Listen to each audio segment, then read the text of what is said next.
Welcome to Everyone Loves Guitar, where we sit down and talk with interesting professional guitar players, uncover their stories, and discover what makes them tick. If you love guitar, music, and the backstory of people's lives, stick around. You're in the right place.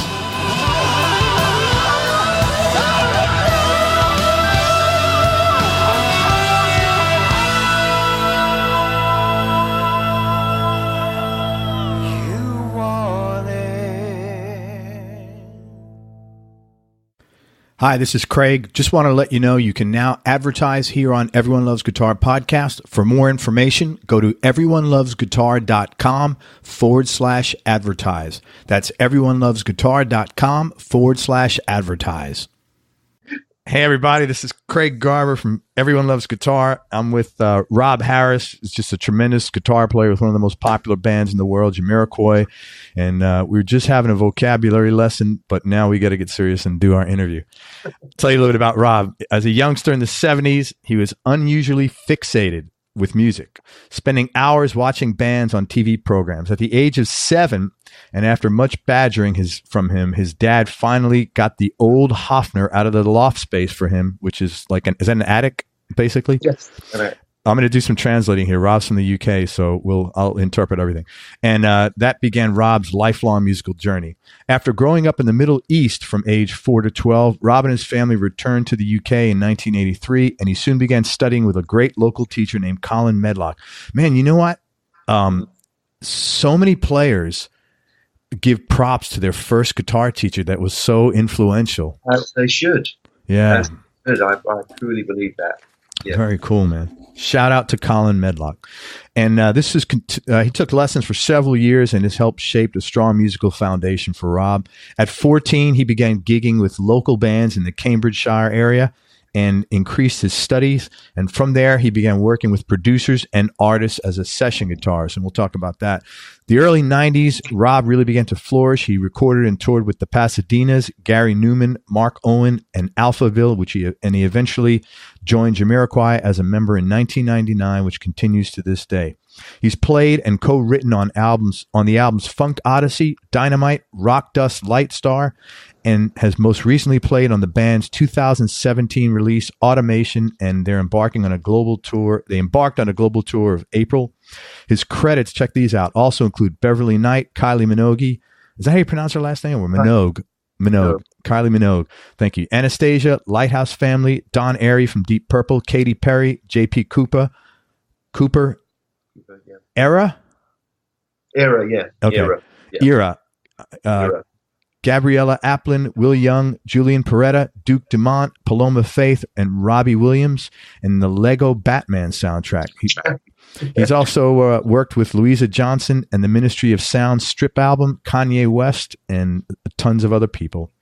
He lives in Cambridgeshire. Is that like Cambridge? Is that the same thing as Cambridgeshire? It's the Lord of the Rings Cambridgeshire. Cambridgeshire. I need an interpreter. Sorry, man. He records and so how far is Cambridgeshire from Cambridge? So it's just that they call it, it's like you have a state. So okay. So Cambridgeshire is a state. Yeah, and there's places because Cambridge is in the center of it, and then it branches out. So okay, certain villages and towns belong in Cambridgeshire, and then certain ones belong in Bedfordshire and Bedfordshire. Gotcha. Yeah. Gotcha. And he's recording and teaching in between tour dates. He's got a great home studio. He does a lot of tracks. He also spends time giving master classes and hosting educational workshops to music students and guitar enthusiasts across the globe. And I hope we'll get through this interview without cracking up, because we just had actually such a laugh before this. I almost can't even look at him, to be honest with you. Not with that word in mind. Perhaps maybe not. Oh, my God. Let's get it together, Craig. Hey, man. You said you were watching TV shows back in the day in the early 70s, and you were inspired by the TV shows and the bands. What shows were you watching, and which bands did you like?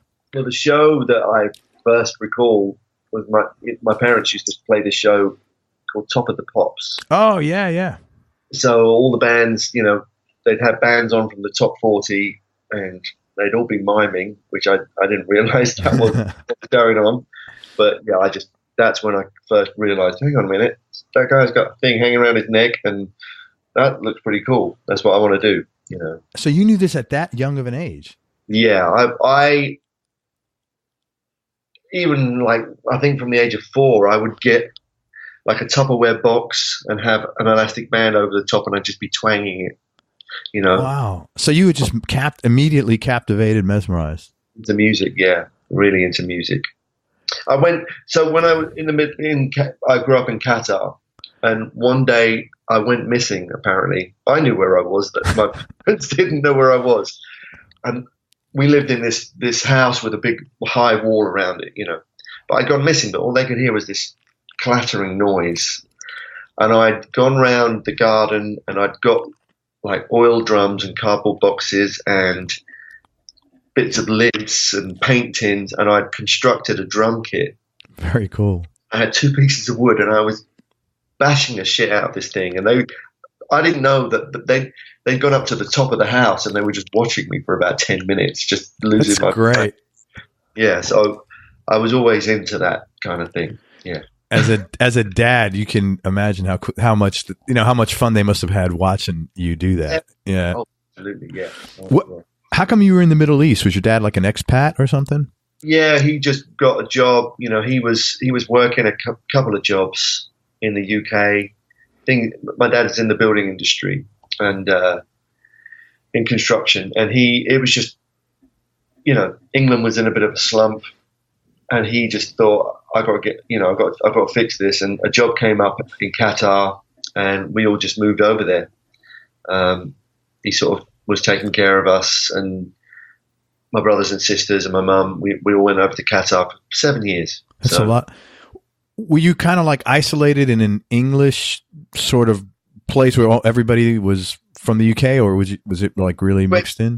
Ended up going to an English speaking school, obviously, and you know, all the families do tend to clump together, and you know, yeah, I actually think that it was a great experience for me, because it made me realize when I came home, it kind of opened the doors a little bit. I kind of had an experience of another life, and how different it was to where I was from. Whereas I noticed that a lot of people that I grew up and went to school with back in England, they didn't really realize there was stuff out there that do, and that there were possibilities, and it just made me kind of not. I think it made me, without sounding too hippie-ish, it made me just realize, you know, you can kind of do whatever you want to do. Perhaps that's why I ended up wanting to be a musician, I think. What was the biggest like cultural differences there? Because Qatar is Qatar, correct? Yeah. Okay. Yeah. What's the biggest like differences between there and the UK? I'm sure there's a bunch, but the ones that were like impacted you or like were that you took note of. Yeah, I mean, now I was back there a few years ago to do a workshop, a masterclass. Actually, I got invited back to go and do one there, but that must have been really cool. It was. I could tell you a story about that. I will tell you it. Yeah, actually. Man, do it. So, but I was invited back to where I went to school, and it was called the Doha College. I find that place very money driven. It's like the Emirates, Dubai, and they're very wealthy places. But it wasn't like that when I was first there. When I was 4 when I moved there. It's, you know, I was there 4 till I think I left when I was 11.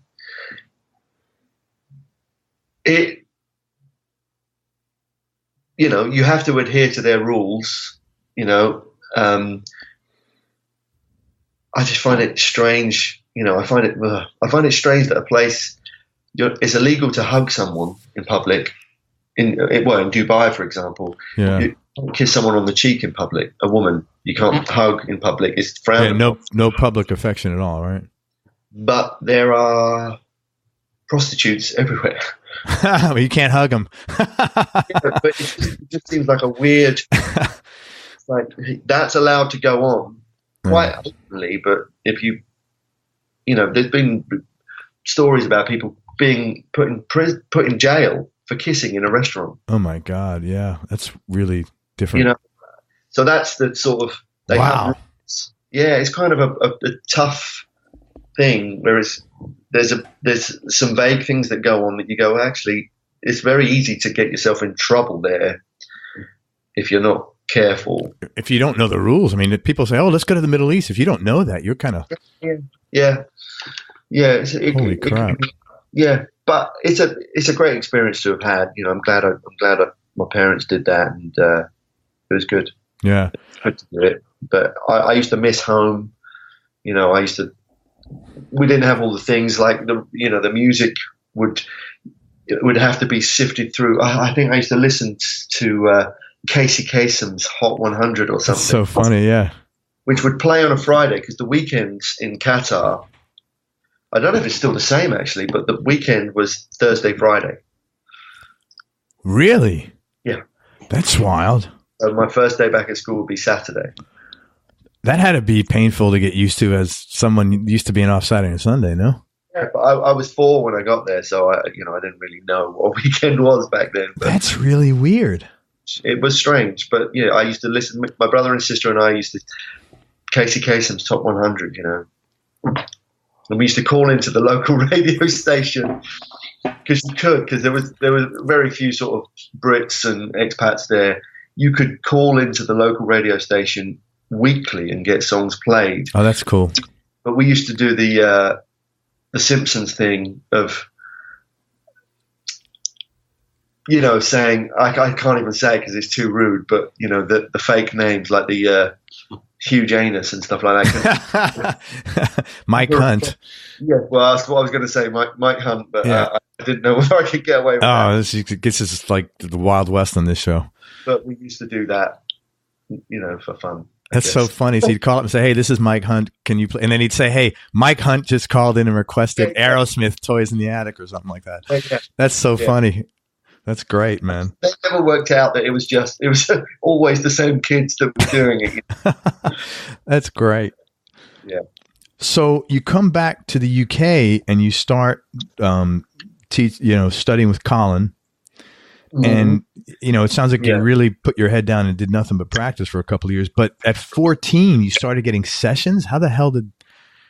I got my first session when I was 14. There was a band in Cambridge who they wanted a guitar player. I got introduced to them and I started playing with them and then did a few gigs. And then they were in, can you come and record on our project?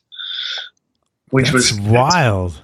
I remember going to Colin saying, so the story with Colin is that I was on I think it was my second or third lesson, and he was late to the lesson. And I was kind of a nervous kid, so I was like, and he was late and he turned up and he was like, "I'm sorry I'm late. I've just been at a session in London and I've just been watching this amazing guitar player." And the question I had was, "What's a session? What's that?" Sure. And it's explained, it's, where you get hired to go and play on someone's track. And I was like, really? That's what happens? That's a job. And that's when I went, that's what I'm going to do. That's what I never wanted to be in a famous band. I wasn't like, I wanted to be in Kiss or anything. I just liked playing music. And I figured that playing different music would be so much fun. Every day you get something different to play on and different style so that's what I wanted to do. So then I started listening. He started to introduce me to those types of players, people that were your Larry Carltons and your Steve Lukather's, and those were the people that I kind of got interested in before people like Hendrix. I knew about Larry Carlton before I knew about Jimi Hendrix, but I never really listened to Jimmy until later on. Because you wanted to learn, unravel this like secret code here. Yeah. Yeah.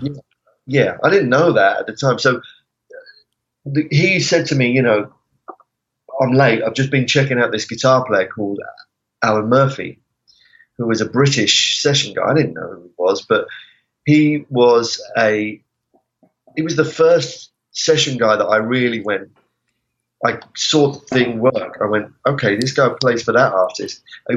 He was doing an album for this guy, a pop guy called Nick Hayward, but then he worked for Kate Bush and then he eventually ended up working for Go West, and then he for Level 42, and his solos would crop up on people's records. He was the guy that was hired for his sound. He played in a certain way, and that's where I kind of was like, wow, what an interesting job that must be. You're getting called specifically for that, and coming up with parts on tunes, and that's what interested me. So I then started to listen to those guys, It's so cool that you got turned on to this. That you started pursuing basically your dream at that age. That's like really awesome. Yeah. I had a band before that, so I had a band in the Middle East. Did you? Were you allowed to? Did they filter your music, or? We used to play. We had probably about 4 songs. We were called The Express, right? And it was a couple of guys that I was at school with. I had an electric guitar.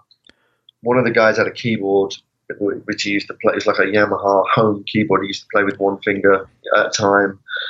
We had a drummer who had a snare drum and some bongos. It didn't even have a full kit. And we had a singer who couldn't sing for toffee. And we used to play at parties. We only had 4 songs. Like I think there was like a punk tune by a band called Stiff Little Fingers. We used to play, and we'd written our own little riff. And we used to just play the 4 songs, everyone would clap, and then we'd just go, should we do another one? Let's play the second one again. Yeah. That's so cool. That was before I came back. But I didn't know anything about what I was doing. I was playing everything with one finger and sort of moving around the neck. But so this guy, I could see why he really changed your life by turning you on to. Yeah, that's really cool. He did, and he's an amazing player. I haven't heard him for a while, and I haven't seen him for a while. But I still live sort of in the same area, so I hear. If I go into the music store, they'll go, "Oh, Colin's just been in," and I'm like, "Oh, right, okay." But he used to take me out on gigs. So I had lessons for a while with him, and he got me on the road to playing. And my very first lesson, he gave me a Beatles tune to learn rather than a scale. It was you're in at the deep end. It was Let It Be. He wrote out a chord chart, showed me the shapes, and I was playing Let It Be, or trying to play Let It Be. Man, you know what? I'm just thinking about why doesn't every teacher do that? Because you'd have a lot more retention of people sticking with guitars. Instead, they're, hey, let me teach you a major scale. You practice this 100 times. Yeah, that's really smart. Took that into my teaching. When I was giving lessons, I would instantly go, right, we're gonna play a song. We're gonna try and play something that you can go, I've achieved that. It sounds like something. It sounds like music. Because that's what people want to do it for. Yeah. The result, even if it takes time, they know they're working towards something that they can hear and go, I know that song. It's going to take time, no matter. Even learning a major scale is going to take time. You might as well take time doing something that at least you could feel like I play guitar, because you don't feel like you play guitar when you learn a scale. He taught me on my first lesson. He taught me a finger exercise. I don't know if you know that one. I always call it the 1, 2, 3, 4, where you're kind of you're limbering up. You're limbering up. I do that every day still. Whenever I pick up a guitar, that's what I'll immediately start doing. That's cool. But he taught me that on my first lesson, and Let It Be. And then the next lesson, he taught me, I think it was Norwegian Wood or something. Oh wow! But so I went for a couple of months for lessons with him. It was like every Tuesday evening. My dad used to drop me off, and but then I got ill. I got sick, and I was off for a couple of weeks. And I think then that broke the pattern a little bit. And I didn't go to him for a couple of weeks. And he actually came round to my parents' house and said, "Look, is everything all right with Rob? Is he okay? Has he given up?" And they were like, "No, he's just been ill." He said, "Well." And very luckily and kindly, he said, "Look, he actually has something. He's going to be a great player if he continues." That's so cool.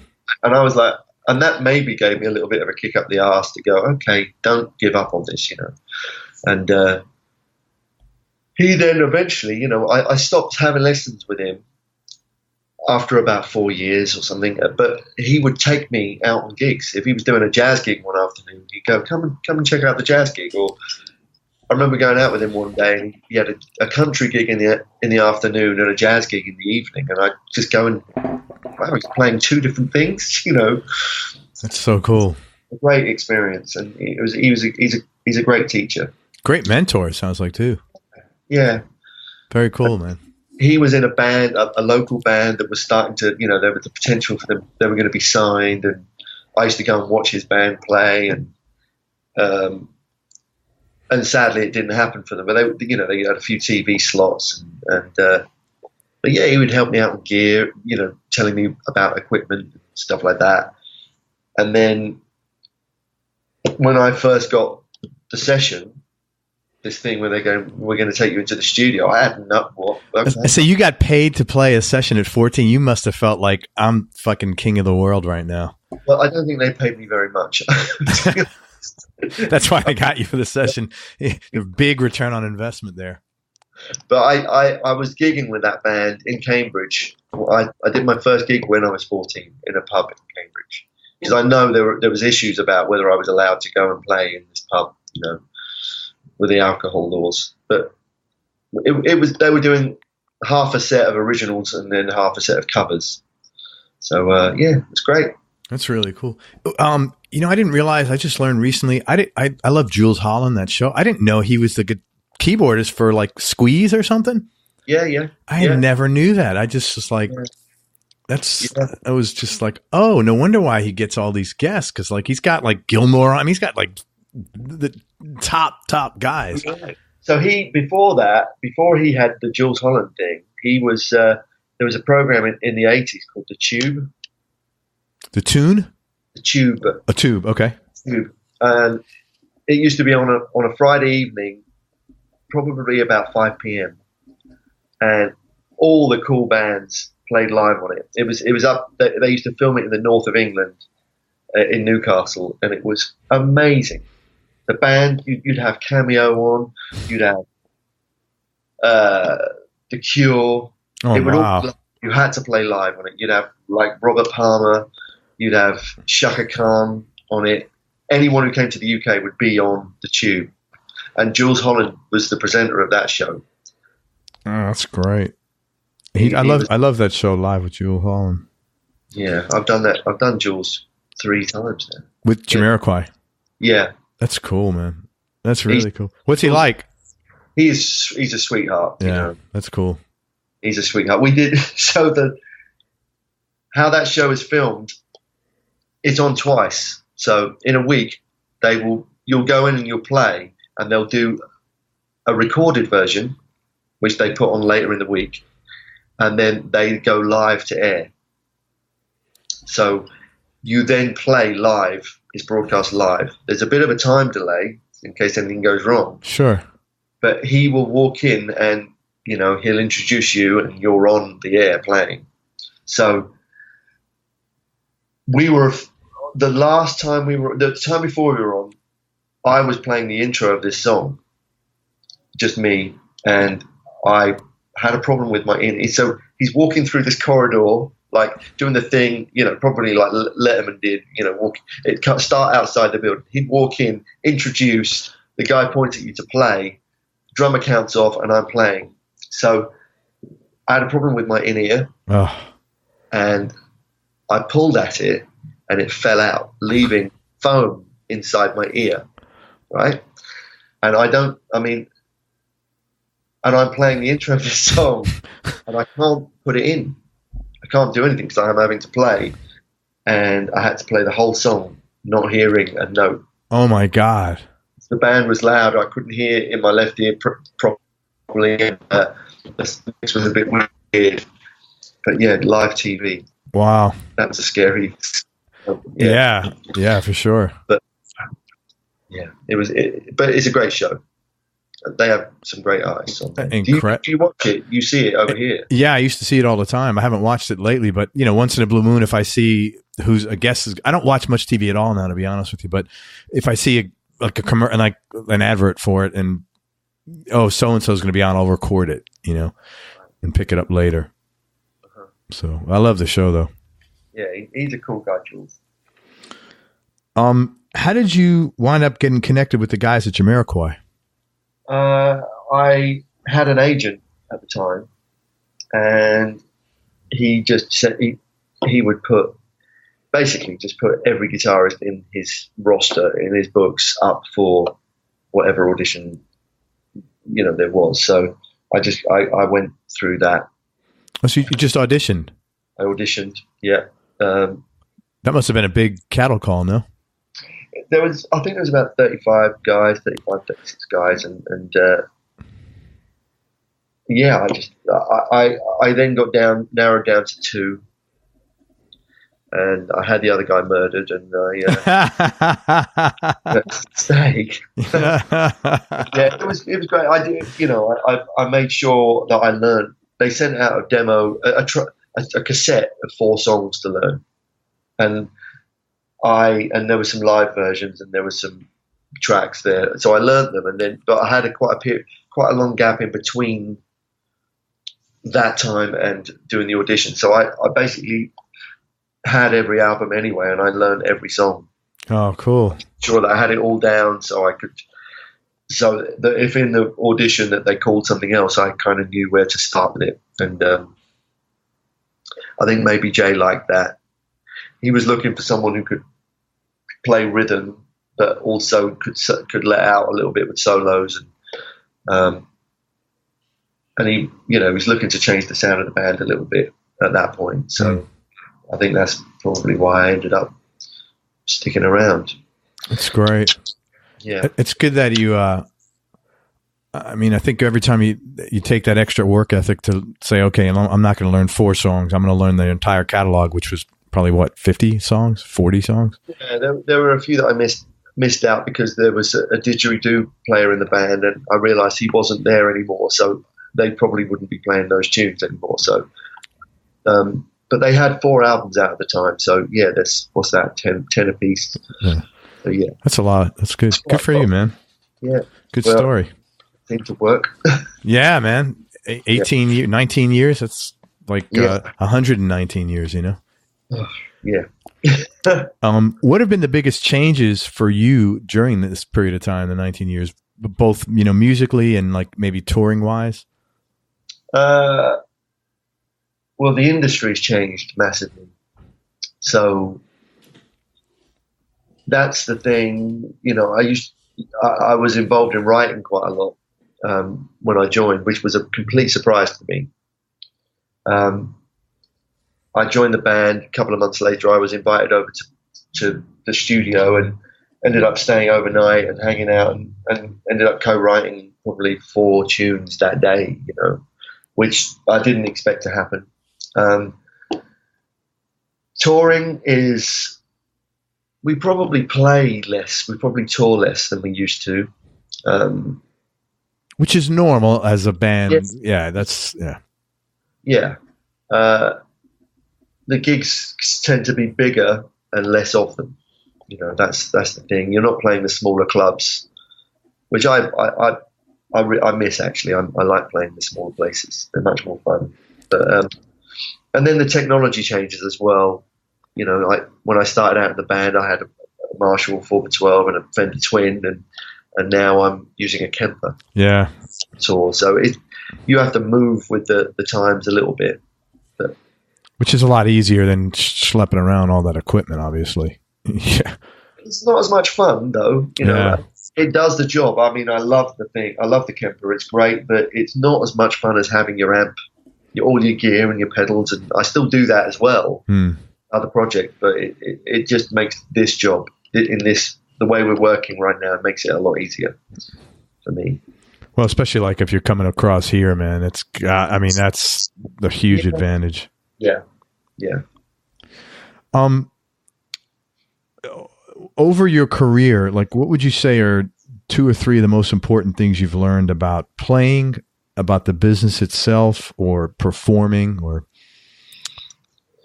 playing? I think I've kind of only just realized what I'm, without sound, how do I say this without sounding like up my own ass. No, just say it, man. You're not up your own ass. I'll tell you, Rob is not up his own ass. He's a really good dude. I think I've realized what I'm good at. I think I understand what it is that I know people might want from me. And that I figure that it's actually very little. It's doing less than I think I need to do. Sometimes I've realized that people sometimes just want me for the bit where I'm playing 2 notes in a verse, but making it the right 2 notes, or learning how to support a singer.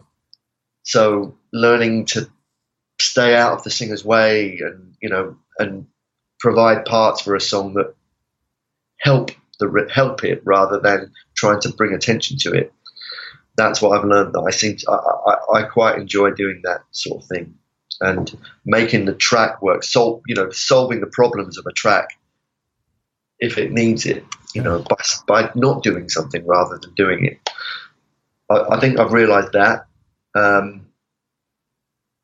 Business-wise, I think I've learned that you can't just do one thing anymore. You have to do lots of things. Like, something that I hear a lot of people talking about on your podcast actually is you need to have many, many sort of things going at the same time, which is also really healthy. Yeah, I think it's great. Yeah, it's great.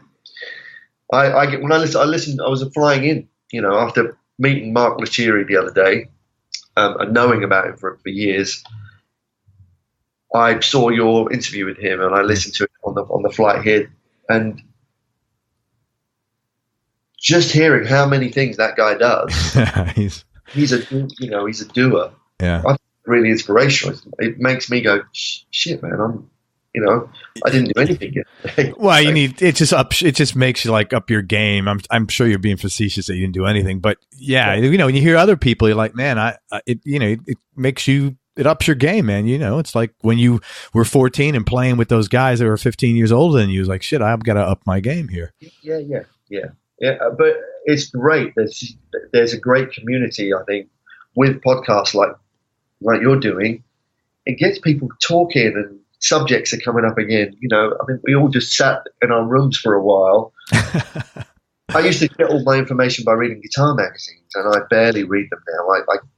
I now listen. I get to listen to the person talking and hear their point of view on things. I think that's fascinating. I'm more likely to listen to that than I am to put some music on these days. Sure. Actually.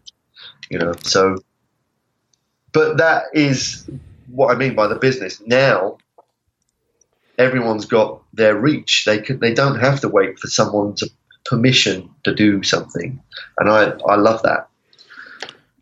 I think that's great.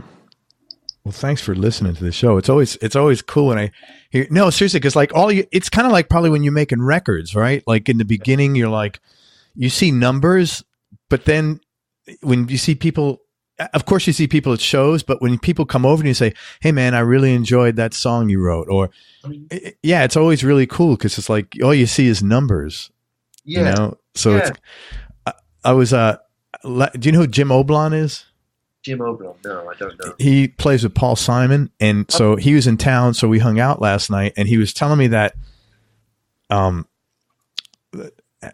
Hank Garland, who played with Elvis, his family listened to the show and called him up and said, hey, and I'm like, holy shit. You don't know I don't know the reach, or like I said, all I see is numbers, man, and I'm sitting here in my office. I don't know. So it's really cool. So thank you for listening, but thanks for telling me that. It's just always not like an ego stroke. I mean, it's just like, oh, people are actually listening. I see numbers, so I know, but it becomes real. Yeah. But it's the same. We did this jam in Chicago last weekend with Corey Wong and some of the Wolfpack guys, and I was stood there at the sound check, and Antoine, the singer from Wolfpack, was stood right next to me, and I'm standing there, and I know I can tell he's a sweet guy. He's amazingly talented. I just stood there, and I wouldn't normally do that. I just put my hand on his shoulder and said, look, I got to tell you, man. I said, I was listening to you 2 days ago on holiday in the south of France. And he's so cool. What? It's hard. You don't think that the stuff is coming out, and me and my my girlfriend and my kids, we had Wolfpack on in the kitchen while we were cooking in France, you know, and you could see him going, huh? That's just odd. That's weird. Yeah, it's weird to process all that. Like, 'cause it's like how the hell it's the far reach is. Yeah. But it's all possible now. It's I think it's great that and hopefully it becomes financially viable at some point for people too. Yeah, for sure, man. Yeah. What you're good at, which is cool, you know, which you didn't sound like up your ass. We're much more liberal here in US and A, man. Like in England, you might have been reluctant to say that. Here, man, you're a long way from sounding arrogant, man. You know what, man? I talk about this with some of my friends and, you know, guitar players and other musicians. There is a very different thought process to social media in England.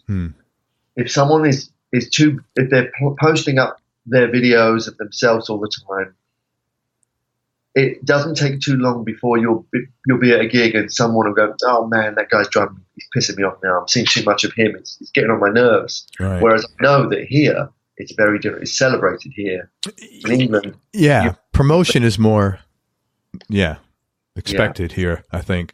And I think just you know, you guys are still a little more conservative as far as it's feeling comfortable. You know, you might feel it's bragging, but it's just conversation, you know. When I go, sorry about that.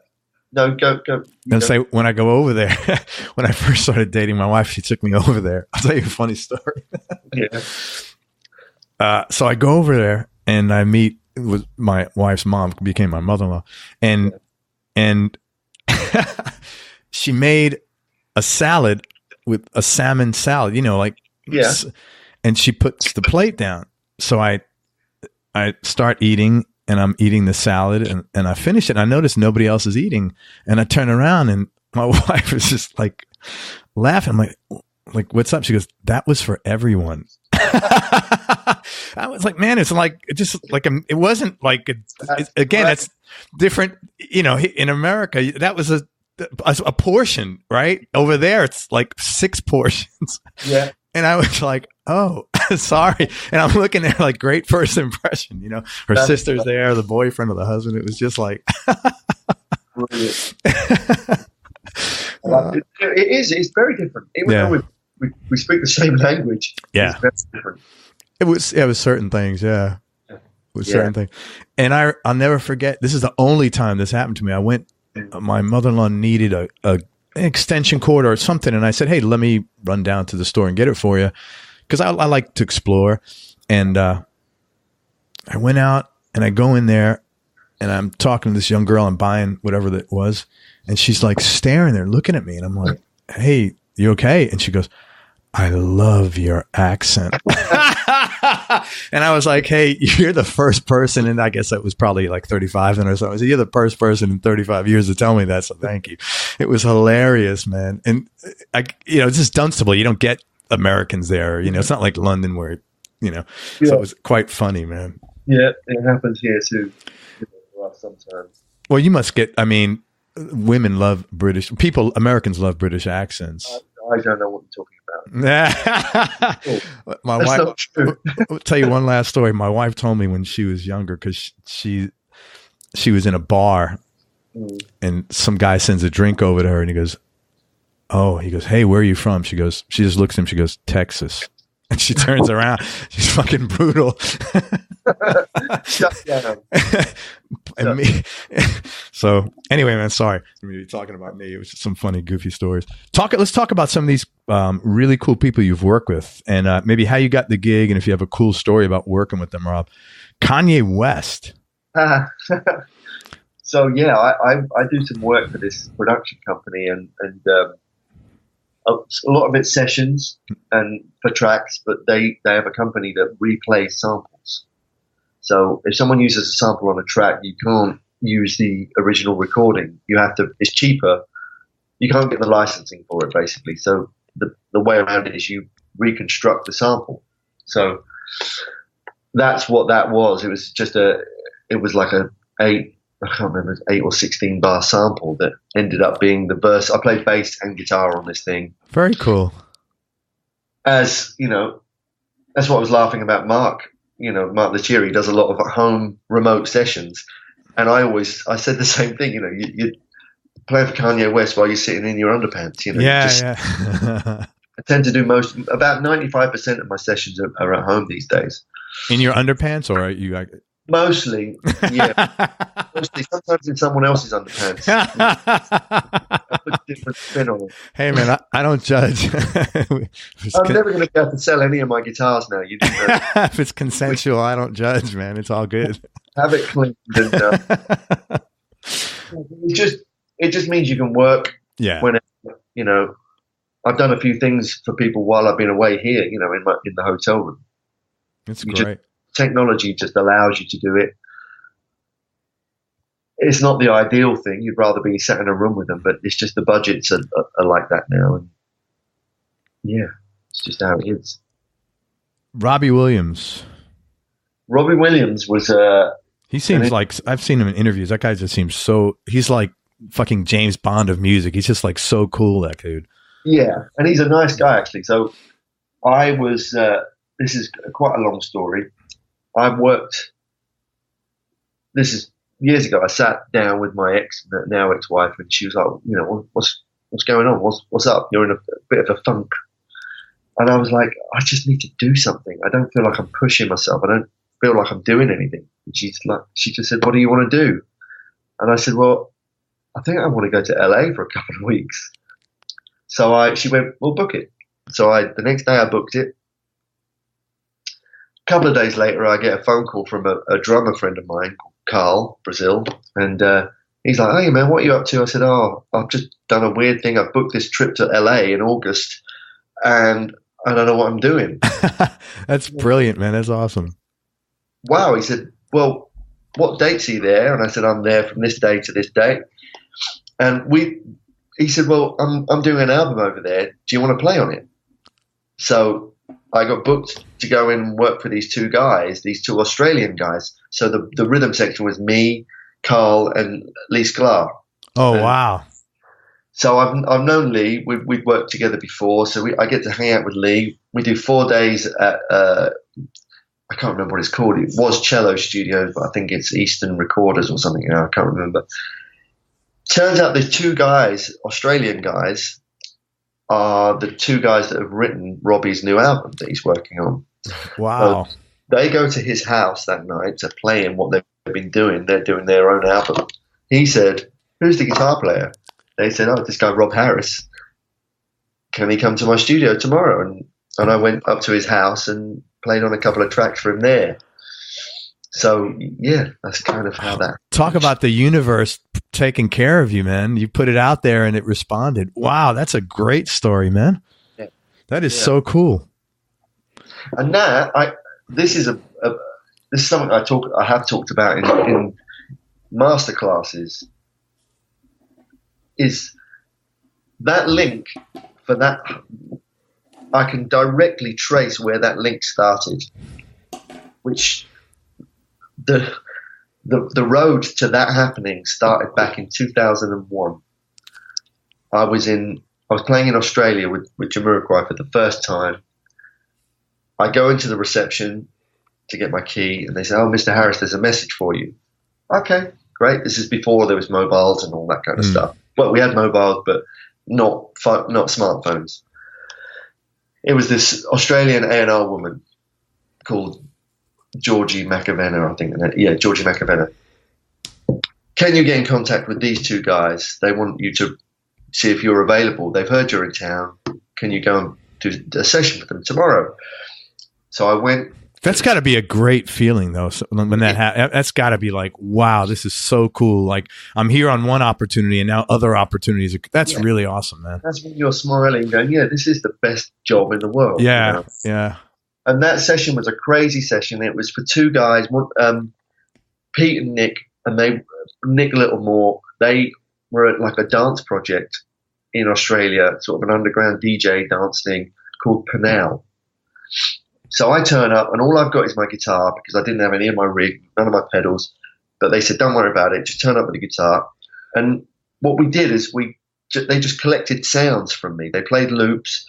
I'd play, and they'd be just hitting pedals and tweaking things and making all kinds of weird noises. And I ended up on their record. A couple of years later, quite a few years later, probably 2014, 2013. That's 12 years later. I get a message. I did a few sessions with them in between whenever they were in England. Nick, they evolved and became a band called Empire of the Sun. Do you know that band? I don't. Sorry, man. Great, really cool dance music, but with a very distinct sound. Are you available for a session next week? Nick's in town. He's producing an artist called Mika. I don't know if you know Mika. Mika's he's quite a.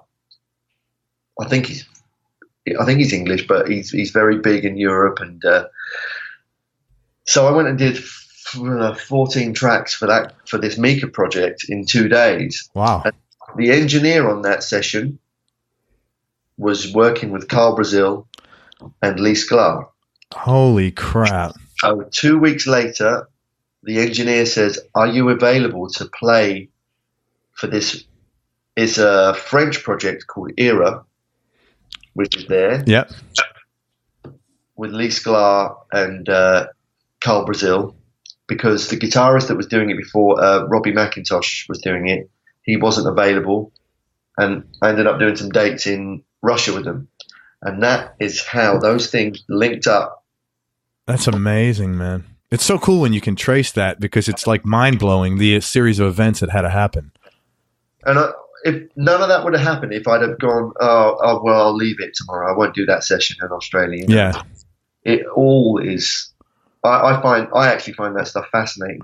That's how it works. It's amazing.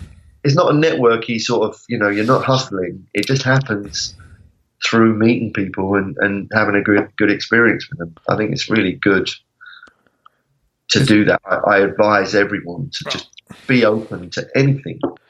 Well, it's really funny because like some people will call me, or like I'll get a note from a fan, or stop, I shouldn't say fan, someone who listens to the show, and they'll say, "Can you interview this guy?" And I mean, I've got like that list, a long list, and then I'll get 2 other notes, and I'm like, okay, I got to go interview this person, because like if the universe is telling me,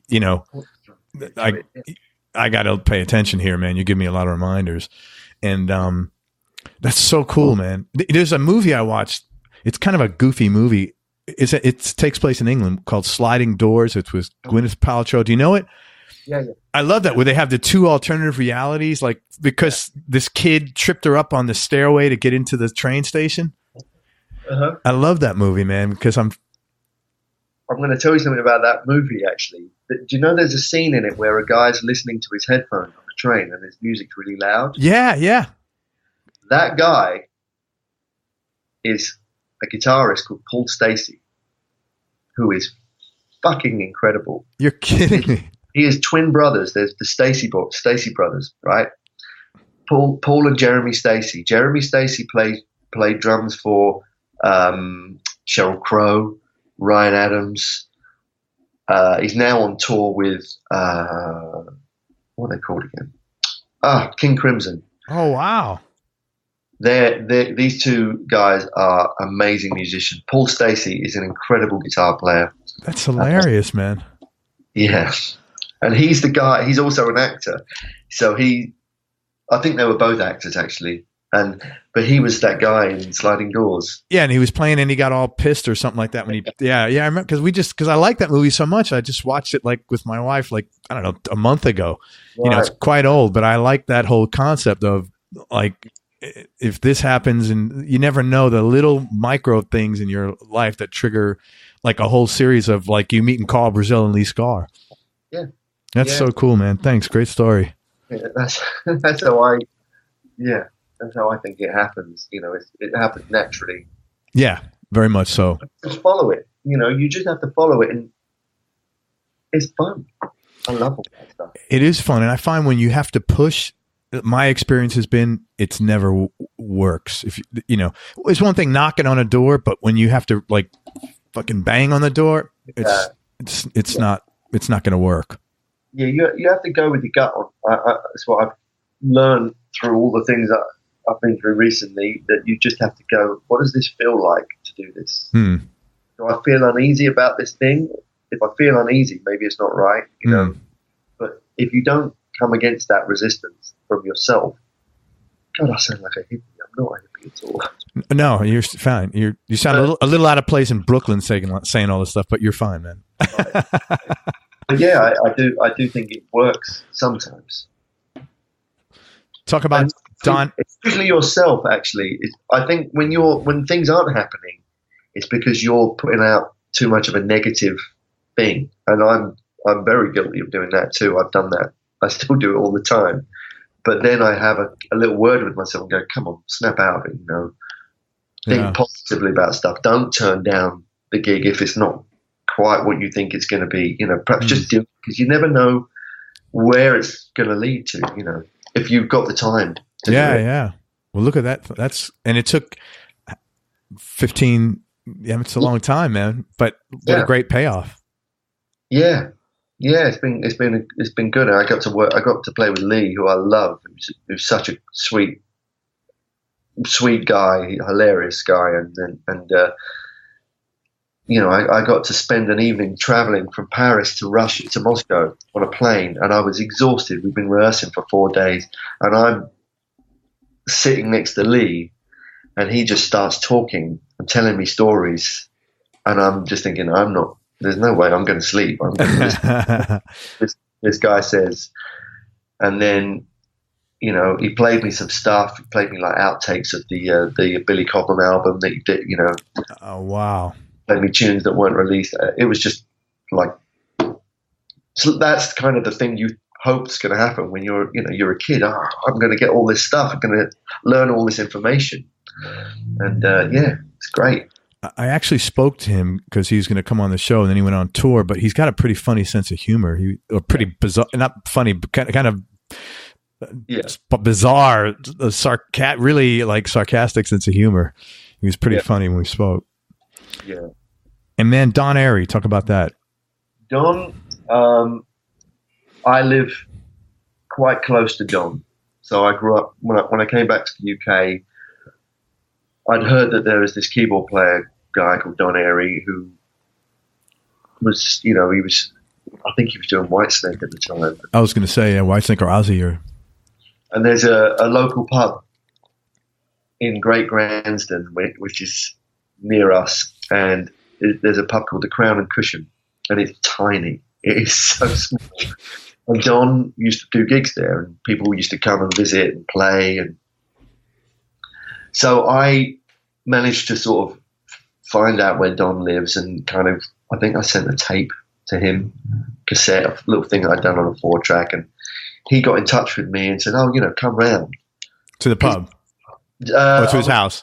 Yeah, and I think I was 17 or 18, but I'd go round there, and you know, I met his family, and he would sort of go, you know, where are you at? And he introduced me to music, Mahavishnu, and he used to roast me on this stuff, teach me the riffs, and kind of, we'd jam, and he'd be sat there with his keyboard, and then, you know, we just sort of knew each other. I ended up giving his son guitar lessons for a while. That's cool. So his son Mike is now his keyboard tech. He's a sweet guy. So as I told you earlier, I went to see Deep Purple last night, and they were just immense, just incredible. And Don's been a bit of a mentor for me. Was it funny seeing Don? You know, seeing him perform in another country, like with doing his thing. Was it weird or? I've toured with Don. Oh, okay. I played on some of his solo albums, and I toured around Europe with him a few times, and we do he does a charity gig most years that I will go and play at if I'm around, and but he has, I don't even want to call it chops. He's got chops for days. He is an incredible musician, but above that, he has got an energy that forces you to be better. he doesn't have time. He's not impatient, but he eggs you on in a way that makes you go, okay, I've got to step up now. I've got to be better than I was yesterday. Yeah. Because there's an energy to him. He wants more. It's not about, I don't think it's about finesse with him. It's more about what you're giving off when you're playing. And I think that's what I've learned from him, is he wants the feeling of it more than the notes of it. So like energy wise, playing really complex stuff.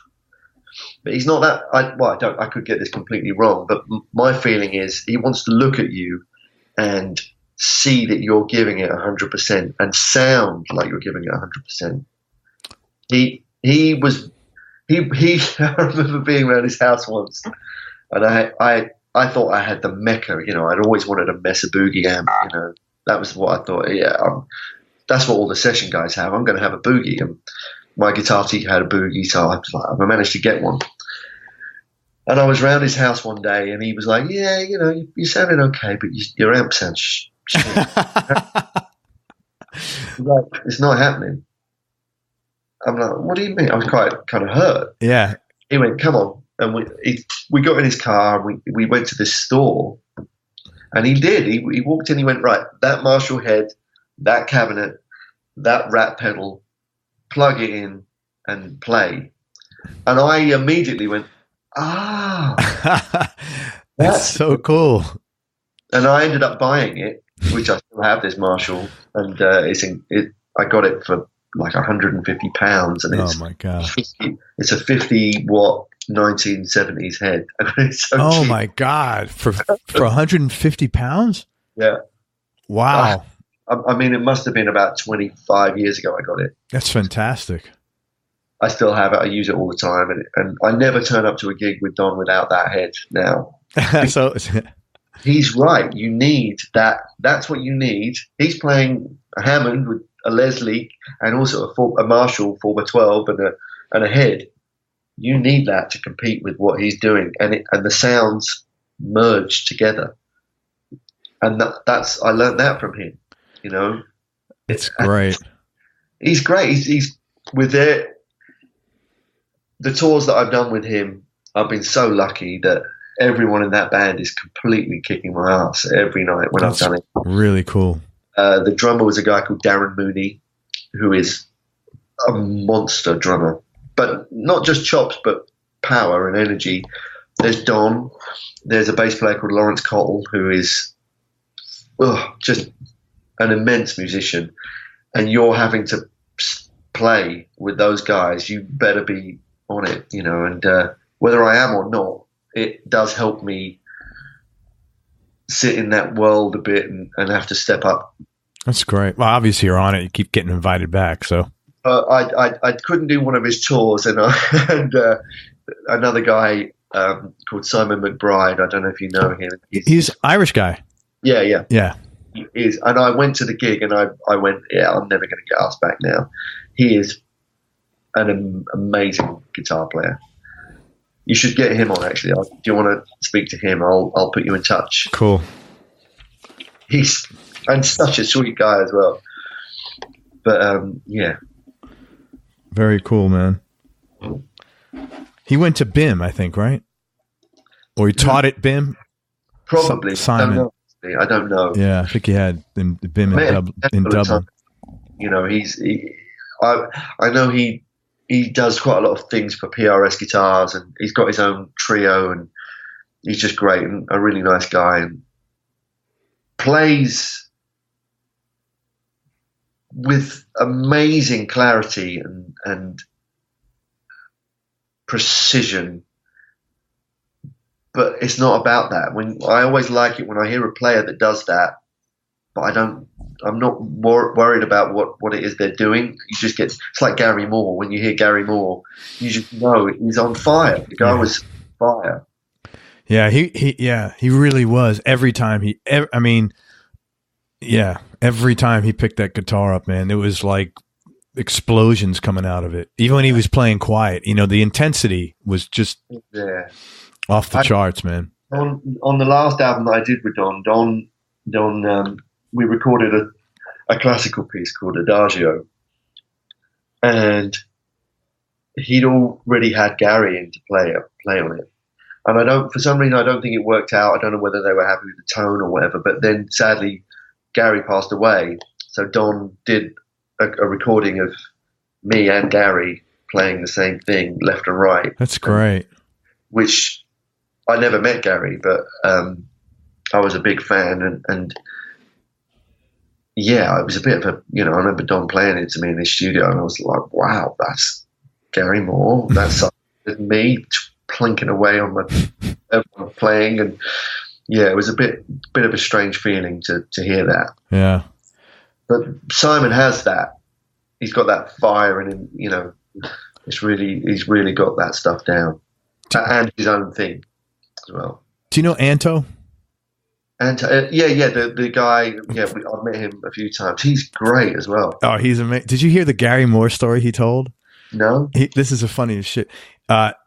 He said Gary was really, kind of moody before gigs, and so they're playing on the same bill, and he goes up to the dressing room and he's walking around, and he thought it was his dressing room, and all of a sudden he hears a toilet flush, and he's like, and Gary Moore walks out. Yeah. And he goes, "Who the fuck are you?" And he goes, Gary says that, yeah. And Anto's like, and they had met years ago, but he knew Gary was probably not in a good mood. And he says, "Oh, hi, Gary." And he goes, and Anto had opened up a bag of crisps, and he goes, yeah. "Are you eating my fucking crisps?" And he goes, "Get the fuck out of here." Just like that. And he said it was like Final Tap. What's that? It's Final Tap. Yeah, he said it was just real, off the charts. He said it was just like, and of course Gary's his hero, and he would have loved to have this like, and all Gary saw was like, "You're in my fucking room, you're eating my fucking crisps. How dare like boom, yeah. Dismissed. You're bad boy." Wow. Yeah. Yeah. Never meet your heroes. Yeah, sometimes, man. Hey man, what are some of the low points or the more challenging times of your career, and how did you manage to get through them and maybe like fight off the negative, those negative messages that you often get? Never when you're at a high point. I can't think of too many low points. That's great. I mean, I had a realization of something that I spent a lot of time doing stuff and learning when to pull the plug when it wasn't working. I've had a few of those. That's really good. I made it so Derek, the drummer from Jamiroquai, Paul Turner, the bass player, and myself, we had a 4-piece band with a singer who is amazingly talented, and that band was called Shuffler. We wrote and I produced an album in my home studio. I put a hell of a lot of time into it, and we all had a bit of a vision for what we thought it could be, meaning a very small unit, making music that sounds like it's made with a small unit, not too many overdubs, and I saw it as a great thing as a live vehicle to get out and play, because nowadays you sell less records, but you need to have a business, almost like an album as a business card. Absolutely. And that I saw as a bit of my future moving forward. And it was everything. All the stars were aligned. And we'd finished the record. We got a record deal in Germany. We were about to sign, and then I just started to notice things weren't right. Someone was becoming quite difficult, and because he didn't want that, I learned that actually. Oh, he had a different vision. He had a different vision. He was using this as I felt as a launching board for him to go off and do his own thing, and then the resistance started. The rub started to happen. Because you're all committed to this, and there's no, that sucks when you're in a project and you're giving 100%, and the other guy's just like 50%, and He's giving 100% in the way that he thought he was giving 100%. I'm not. It's just people with a different vision, and then having to, after putting about a year and a half worth of work into it, and learn, I was learning how to engineer and produce and mix and doing, kind of holding the baby quite a lot. Yeah. I had the facility, and then having to pull the plug on it and scrap it all. I found that quite a low point. Yeah, it's disappointing. Before that, I co-produced and co-wrote with an artist called Julian Perretta, which that was making a record, finding an artist, developing him, getting him signed to Columbia, having to see that artist get signed off the work that we did, then taken away from us to go and work with everybody else. The label took him away, brought him over to the States to work with this name guy and this name guy, and coming back having spent all of the budget on that stuff without the results. Then the label going, right, well, we need you to finish the record, but we don't have any money left. Oh. So having to finish the album on you're kind of doing it for less than you. Yeah, it's on your nickel, and then having that A&R being A&R to death.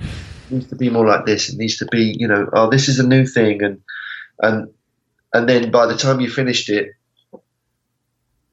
the song that, because they take so long to decide anything, the song that they think is the first thing, that's the one that they sign. It's been around for a year by that time, so they're bored of it. Oh my God! They go. There's they're unsure, and then the A&R man leaves, and then 6 months later the project is dropped. Luckily, in that scenario, we managed to get him signed to another label in France, actually, and that he went on to have the record of the year in France. So, but that left me going, it's not a business I don't like that, I don't. So would you not do that now for anybody else? It made me, it just took the joy. It didn't feel like music anymore. It just didn't feel like, it felt like business rather than music. And I think I love music a bit too much. Yeah, I can understand that, man. When you're having to have a 2-day email conversation about whether the hi-hat's loud enough, I think it's oh my God. You do eventually go, this is not. And then you turn up to the mix session with the superstar mixer that they've got, and you look at his Pro Tools file, and he's layered 7 kick drums on top of your kick drum. Oh my God! This is not. Yeah, it just felt like I haven't got the patience for it. So I stopped. It was time to do that guy's second album, and I just went, you know what? I just can't. I've had that experience. Yeah, why would you? I don't need to do it again. I'm much happier, and this is probably going back to what I said earlier, I'm much happier knowing what my strength is and just doing that. Yeah. Here you go. There's some guitar parts. Maybe I'm not the right guy for it. This guy would be better for it, or I seem to be, things seem to flow a lot more for me in that way. When you're doing what you like. Yeah. Yeah. Wow. Thank you, man. Is there anything that you've done that was a gamble at the time that turned out, that you were kind of unsure of, or maybe out of your comfort zone, that turned out to be a home run for you? Probably when where I live, there's not that many opportunities for doing this kind of work. I still live in the same place, but it was, I was working you know, I had a flat when I was 17, so I needed to pay the bills. So I was working in a factory to pay the bills. And Sure. but I realized if I got stuck in that for too long, I was going to find it very hard to get out of that. So I had a little band, and we weren't doing many gigs, but I decided to go make a little flyer up and go around to the local schools and say, can I talk about guitar? Come to your music classes and talk about guitar for an hour. And at the end, hand out a flyer with my number on it. And then I started to pick up students. Oh, that's brilliant, man. And That's a good lead generation strategy. Yeah. I Really did that. clever. What was I? I was like 19, I think, when I did that. Where'd you get that idea from? That's really clever. Just did it. I don't know. I It's just a really good idea. Okay. But Yeah. the phone calls started coming in. The kids would take the leaflet home, and I built up like a roster of around 25, 30 students a week, till the point where that became steady enough where I could quit my day job. That's awesome, man. That's a really good story. I taught for about 4 or 5 years, but then also realized if I got too stuck in that, I wouldn't get to play. So then it was time to work on gigging more and, getting out there and I would take on any gig that came up in London. Didn't matter how much money it was, I would just do it. I'd say yes. Even if I was making a loss, I'd just say, yeah, I'm there. Cambridge it's not around the corner from London. You're about what, 45 minutes to an hour? About an hour and a half. Oh, an hour and a half. Wow. Into the centre of London. I used to do a residency on a Friday night in Covent Garden in a bar called the Brampton List, which is no longer there. But I used to get paid like £70 for the gig. So I would cancel all my students for that night. Well, no, I would move them all to another day or the weekend and just go and do the gig. And it was a way to meet musicians, and the bass player couldn't make it, so there'd be a different bass player, and the drummer couldn't make it, so that's great, man. Top 40 stuff, really. How did you that's a pretty young age to recognize that, hey, I need to I'm not in I'm to not be on autopilot. That's a pretty young age to say, hey man, I need to pursue this goal. How did you get like that, man? Because that's unusual. Probably reading Guitar Player, realizing that the thing is built from, it doesn't matter how good you are sitting in your house playing. You need to be playing with other people, and you need to be playing with other people that are going to make you sound good. So I just, I'd read over and over again those interviews with Lukather or Carlton, probably how you kind of read between the lines and go, that guy plays with that guy, who then plays with that guy and that guy. And, I think that's probably where I got it from. That's really smart, man, at that young of an age to put that together on, I think, man. I certainly didn't have any remote wherewithal like that at that age. You know what? I can actually really, I do realize now, none of it was money motivated at all. I didn't think about how much I was going to earn by doing this. I just was thinking about, I get to play this music with those people, and the financial side of it probably kicked in later as a necessity. I had a mortgage when I was 18. I had a house. Holy crap! So I was. Wow. Yeah. So you were really quite the go-getter, man. I don't feel like that at all. I don't think of that in those terms. No, man. Listen. No, I'm telling you, you were really a go-getter. That's really awesome, man. She drove it.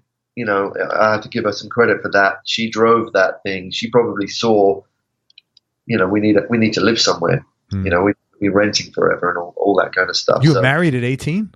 No, I didn't. I got married at 21. Oh, that's young, man. Yeah. Wow.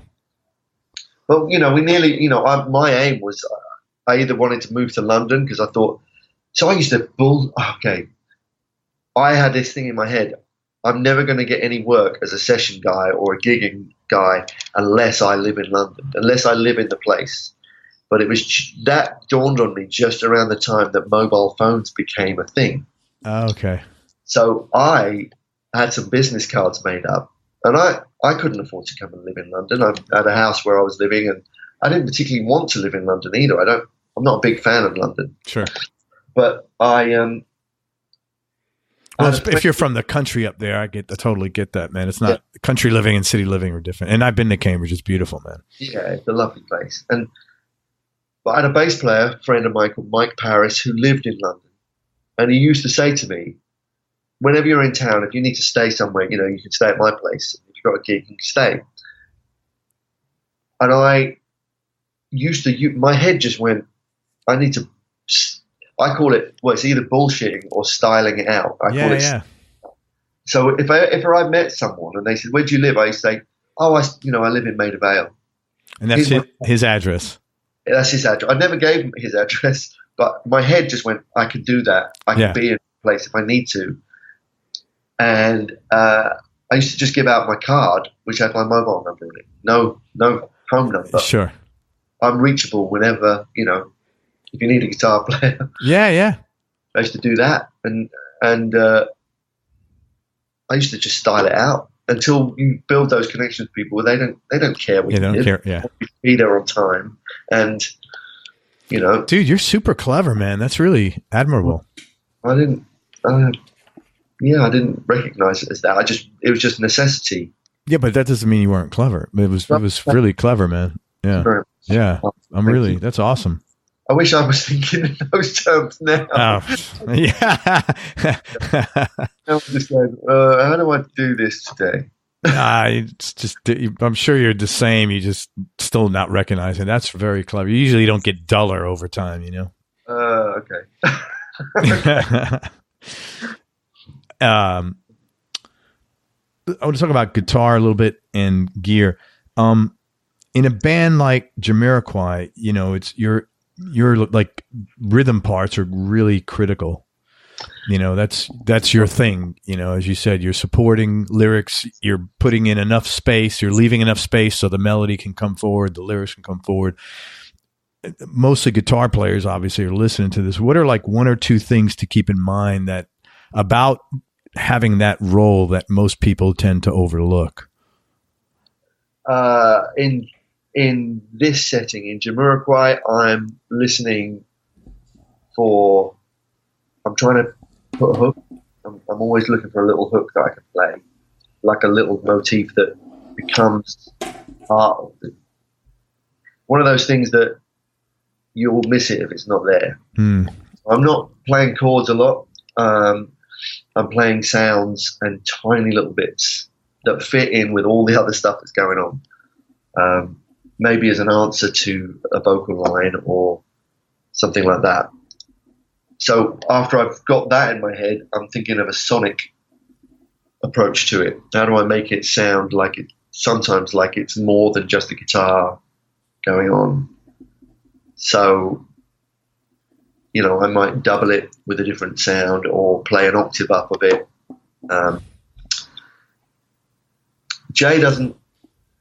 Sometimes he doesn't want something that sounds like a guitar at all, but he wants guitar on there. Yeah. So you have to be a bit more creative sometimes with it. So, and quite often these things are done before the vocals have even been written. Oh, that's kind of tough.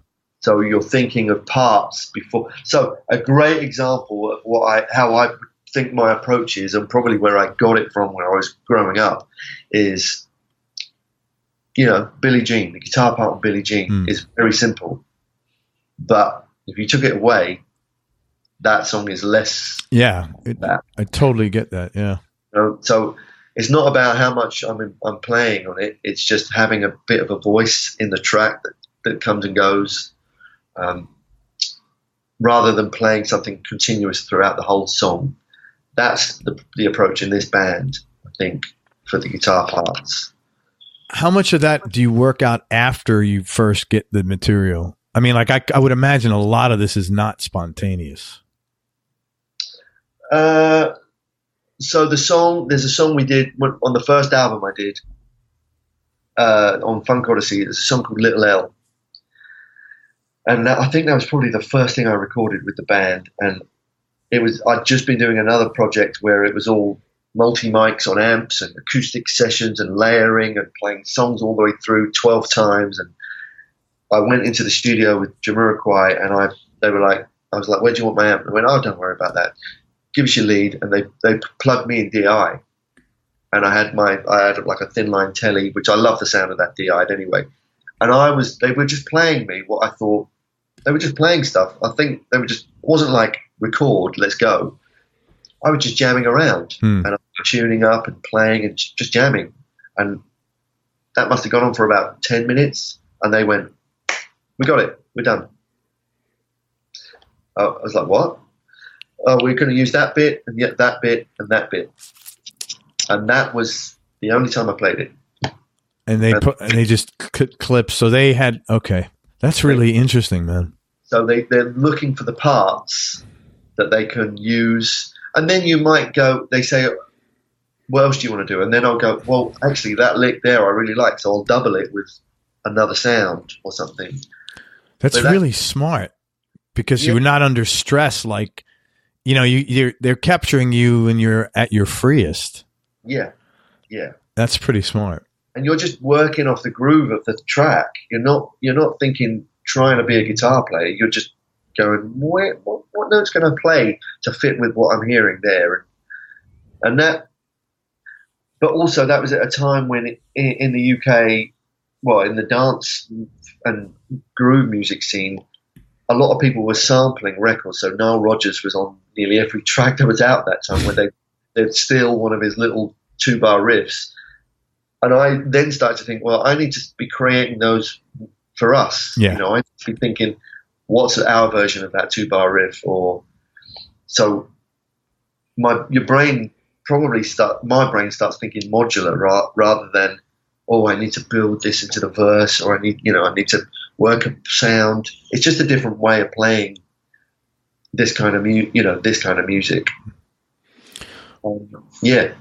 Well, then you did a smart thing, which is in anybody in any business. How do I make myself most valuable to this team so that my contribution is, is valued and is important, and, which is smart in any business, that you're doing.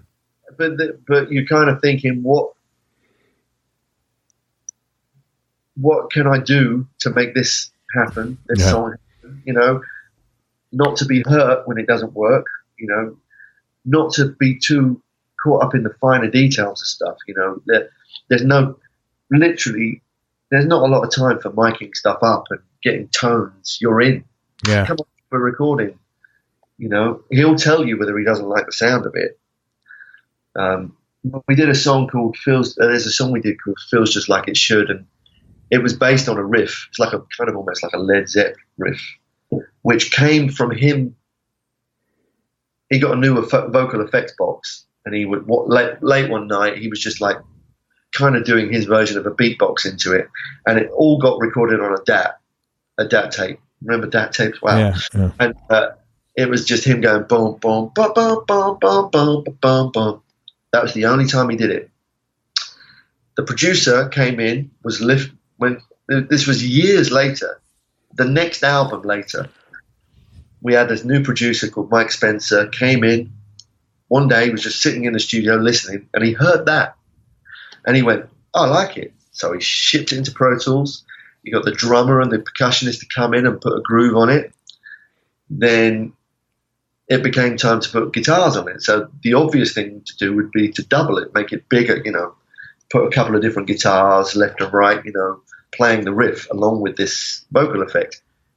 But Jay is walking around the studio, and I can always tell when he starts pacing, shit, I better pull something out of my hat now. And he's like, yeah, it all just sounds a bit standard, it's all a bit normal. So we tried a few things, but then I remember getting my guitar and detuning all the strings, just going, okay, let's just bear with me. And I had this Line 6 filter pedal, and I put it on the desk next to me, and I would just hit random things, bending notes that weren't in tune, bending them in tune, and then tweaking the effects. Did a couple of passes of that, and mostly when you hear that, if you were to hear that tune now, things that you would think are synthesizers, they're all guitars. Oh, wow. Pieced into the track to create little hooky little parts, and that's got to be a great feeling though when you come up with something that's like totally unconventional and like and then that's what you needed. And that's the creativity that you contributed. That's a really good feeling, I would imagine. It's lucky to have that freedom to do it as well, though. Yeah. And not feel like you're wasting time. Yeah, right. That the environment is open to that.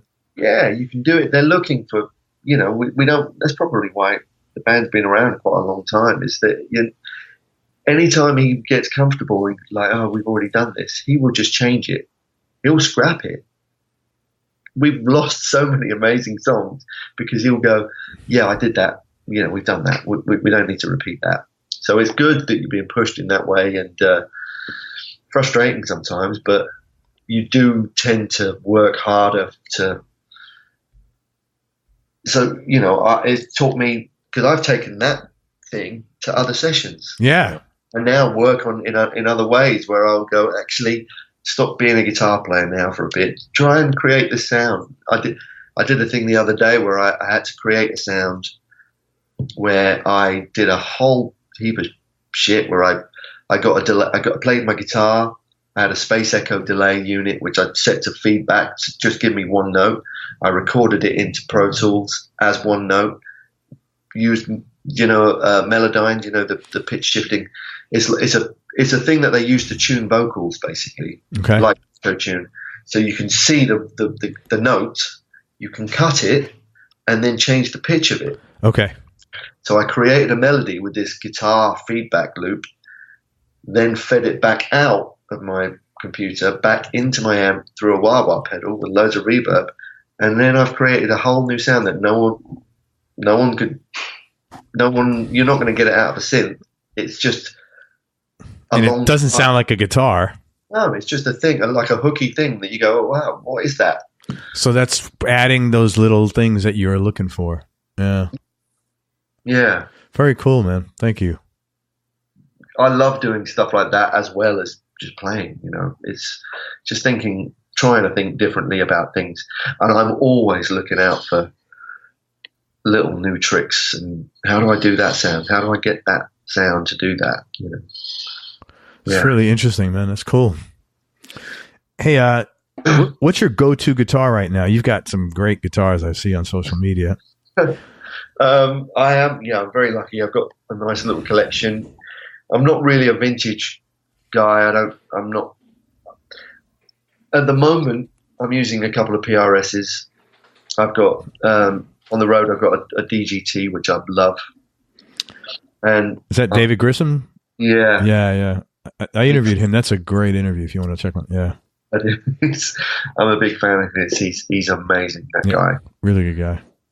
And I've got the John Mayer Silver Sky that they I saw you playing that. Did you get any grief for that? I don't know. People are tearing that guitar up. You know what? He's a great guitar player. I am a fan of his. I love that guitar, actually. I don't give a shit what the headstock looks like. No, it's a great instrument. Paul and John did a really good job on that guitar. And I've got a couple of other Strats, but this one, I like to have different guitars because I'm looking for different colors on things all the time. I don't care what it is. Yeah. What I'm playing. I'm looking for, I need something a bit darker, so I'll use that Strat instead of the other one. Okay, so the David Grissom, that's the most popular PRS, by the way. I'm sure you know that. Yeah. Actually, I didn't know that. Yeah, that's their number one seller. I've got two of those. Really? What do you like about it? Why do you like it so much? It's just it's not a Strat and it's not a Telly. It's not a Les Paul. For me, it has its own thing. On the last album, I used it a lot because I wanted to do something that didn't sound like stuff I'd had before. So I used quite often the middle position, in between with the coil tap on the pickups. Okay. It just has a really crisp, clean sound that. But it's not a Strat. It doesn't sound like a Strat to me. It's got its own. I'm looking for poke. It's like a poke that it has, and it's great. It's its own unique voice to me, that guitar, and I use it probably on about 70% of the live show now. Oh wow! The Silver Sky and the other stuff. I'm not, I'll play whatever I need to play. I did a gig a couple of weeks ago where I had my 335 out and one of my Strats and I'm taking my thin line telly on something else. I like using different things for different things. Yeah, of course. So, okay, your PRSs or your number ones, what would be behind that? I'd actually say my main guitar, the one that I would be most devastated to lose, is a Japanese vintage Squier, which is something I've had a long time. It's got a new neck, new pickups. That is the guitar that no matter how many Strats I get, that's the one. When I pick it up, I go, oh yeah, this is the main one for me, because it just sounds thicker than other Strats do. Is that have you played other Japanese guitars? I played other Japanese vintage Squiers thinking that I was going to get a spare, and they don't feel the same as this one. So you just hit a home run with this one? Well, I accidentally hit a home run because I changed the neck on it. The neck died, and I put a new neck on. So it's just wow. It looks like a piece of shit, this guitar. No, I got given the neck as a gift from I've got a friend in England called Booger, who's a guitar player. He bought me this Warmouth neck. I think it's a Warmouth neck as a birthday present. And I thought, oh, I better lacquer it. So I just went to the store, bought some lacquer, hung it up on a coat hanger, didn't cover the frets, just lacquered, just sprayed the thing. No idea. You didn't cover the frets? Didn't cover the frets. Just put the neck on the guitar, scraped it off by bending strings, scraped all the lacquer off by bending strings. That's hilarious. And I've used that on every album I've done, I think. Yeah. Brilliant, man. That's awesome. Great guitar, that. It's got Kinman pickups in it. It is a mess. It's quite hard to play as well. Oh, it fights you? It fights me, yeah. And I've gone up to I was using 10s for Asia, and after playing the DGT, that got me into playing 11s because that ships with 11s on it. So oh wow, I've gone up to 11s on all my guitars now, and I love the feel of it. I went to Chicago Music Exchange the other day, and I picked up 63 Strat, and it just felt so weird playing something with. I think it had 10s on it. But, are you a big guy? Because you usually no, not really, no. Yeah, that's why. Yeah, that's tough. 11s are tough, man. Yeah, no, I'm used to it.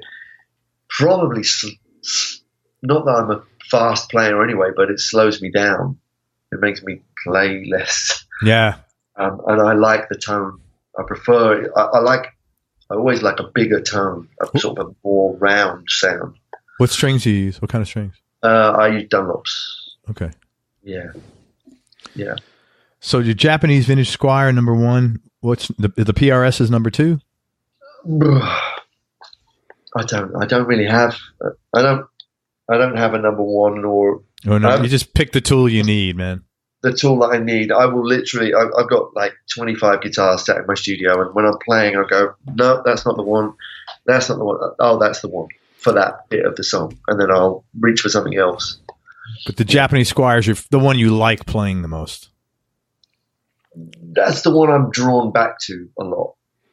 That's the one I go, Yeah. That's the one I would miss if I didn't have it. That sounds like a bit of a dysfunctional relationship, Rob, I have to tell you. Yeah. I've got plenty of those. Don't we all?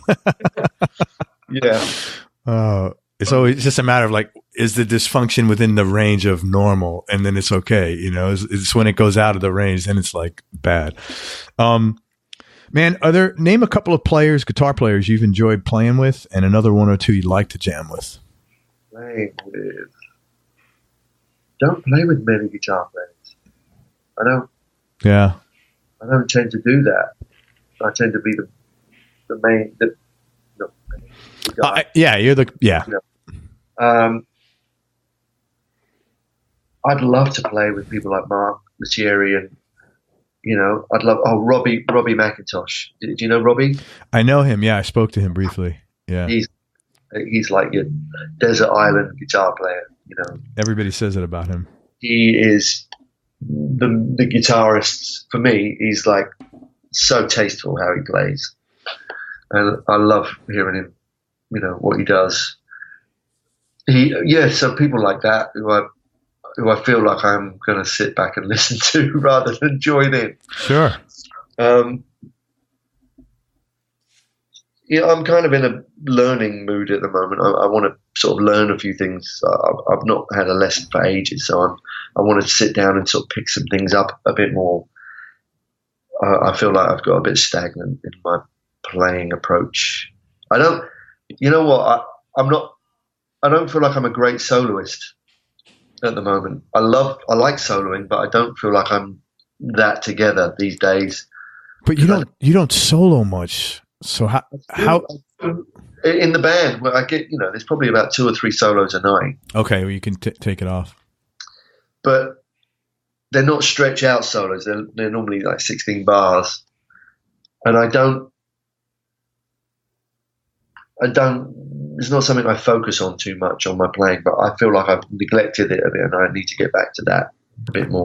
That's cool that you feel that way, actually. Yeah. And you're going for a lesson. I'm going for a lesson this afternoon with Oz Noy, which she's going to, I don't even know what I'm going to ask him. It's probably that, actually. Just, you know what? I know, in my head, I know, actually, I'm just full of shit. Why don't I just sit down and just do it? I know what to do. But sometimes you need inspiration or you just need a push. And, you know, I think when you do something every day, especially as long as you've been doing the same, it's just human nature. It gets stale. It has to. Yeah. And you need something. My favorite, the people I like to listen to are people like Jeff Beck and Blake Mills. I'm a huge fan of Blake Mills. Mike Landau. They're when I listen to them playing, I kind of don't. What I get from it is that they don't know what's about to happen next. They're searching for it when they're playing. So, you know, with Mike Landau, he's constantly probably thinking about how he's striking the notes, what's the sound he's making, rather than what note he's playing. That's what I get from it, and I find that exciting to hear. I'm kind of going, what's going to happen? It doesn't sound like he's playing licks. There's not lines going on. He's just moving from one section to another because he's thinking of what he's going to do. And I get that with Jeff Beck and Blake Mills. And John Schofield. And I get that from it. I don't get someone who's sat there. I know they've sat there practicing, but I get more that something's going to be revealed rather than, and they don't know what it is yet either. I like hearing that one. Yeah. Sorry. No, sorry, man. Desert Island Discs. Top 3. Right. Blake Mills, Hey Ho. Love that album. Grace by Jeff Buckley. That's interesting. I can listen to that record anytime you want to put that on. I will. Yeah, I love that album.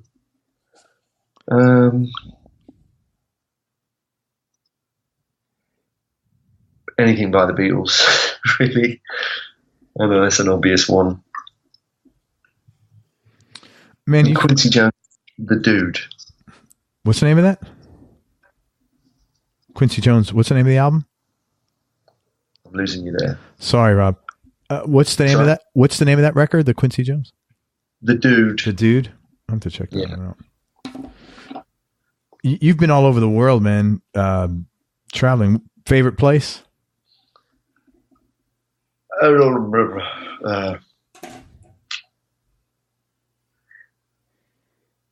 I don't know. South America. I like playing in South America. Great.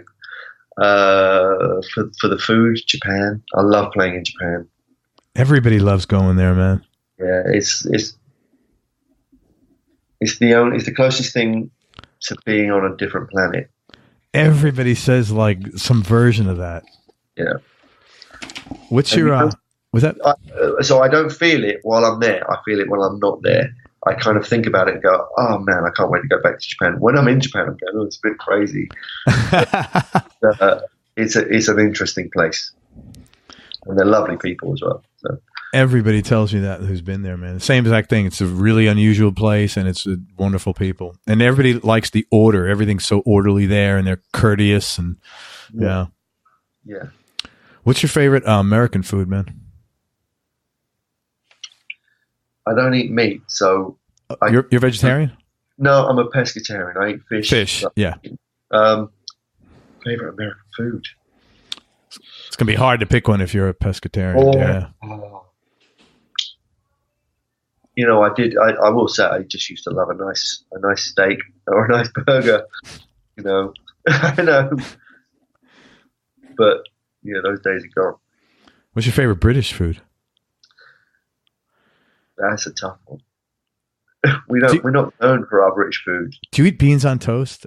Yes, I do. I love beans on toast. My wife eats that still. It's good for you as well. Yeah. Beans are, I like on a cold winter's afternoon, beans on toast with some cheddar cheese and some Worcester sauce. And tomato soup. Tomato soup. Yeah. Tomato soup. English food, we do some good stuff. We do some good meats, good vegetables. You know, shepherd's pie. Yeah. Shepherd's pie is great. Yeah. My kids all eat that.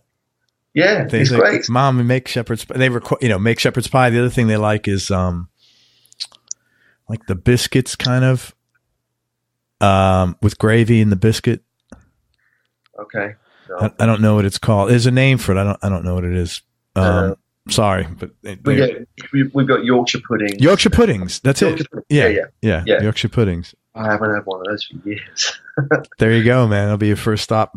They're not particularly healthy, but yeah. No, I don't eat any of that stuff, man. For that reason, I'm super healthy. Good.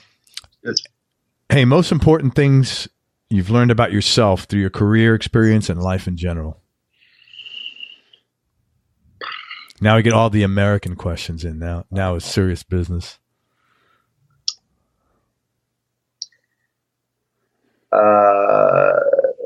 It's okay to fuck up. It's okay to be wrong, and you can fix things and probably. So you've learned to forgive yourself when you make mistakes, basically.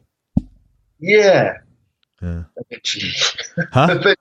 Eventually forgive yourself. Yeah, I hear you on that, man. Yeah. And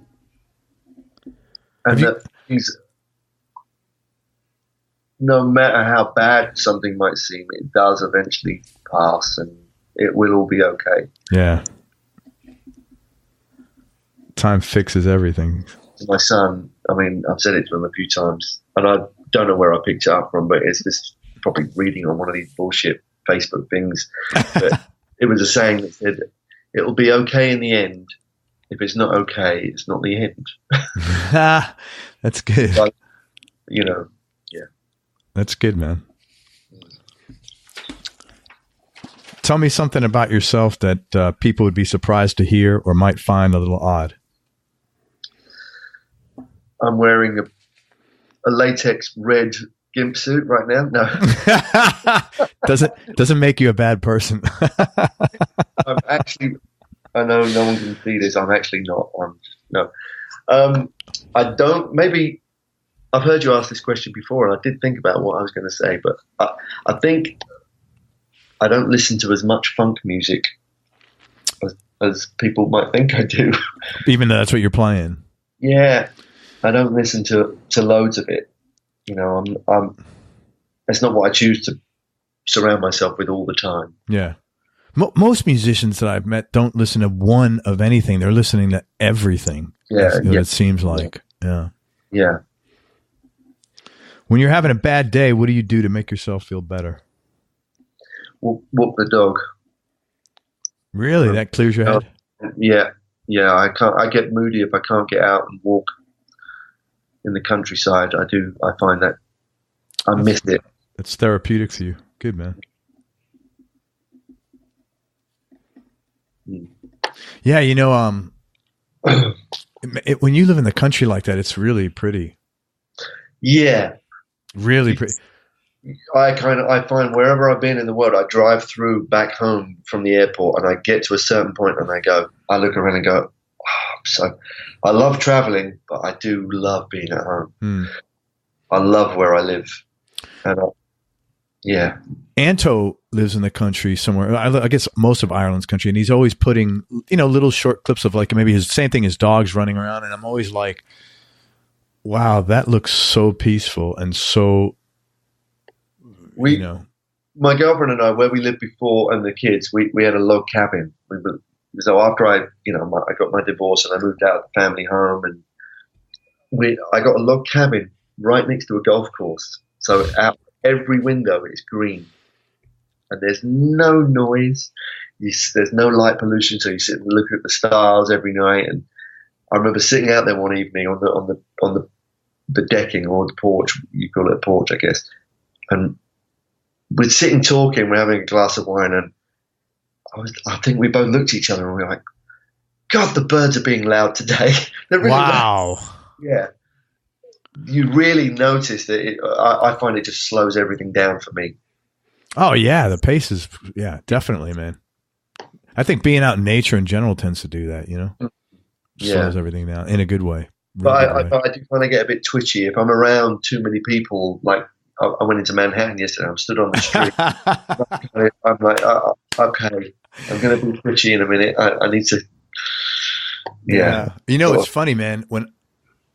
Because that's where I grew up. When I'm not, I love the country, but when I'm most like, we were somewhere in the car, we were going to pick blueberries down here. Yeah. And it was like a real rough road.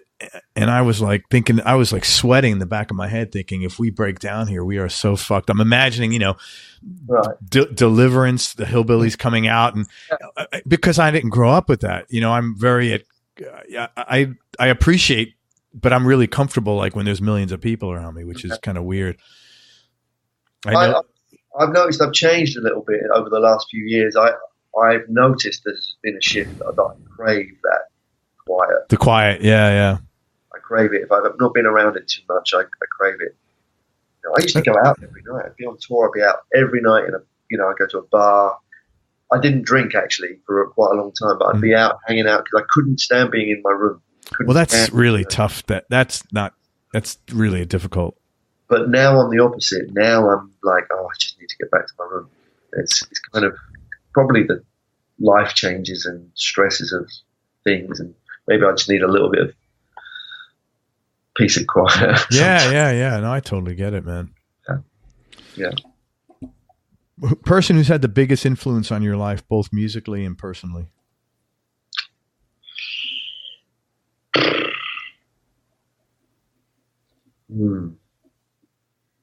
I can't.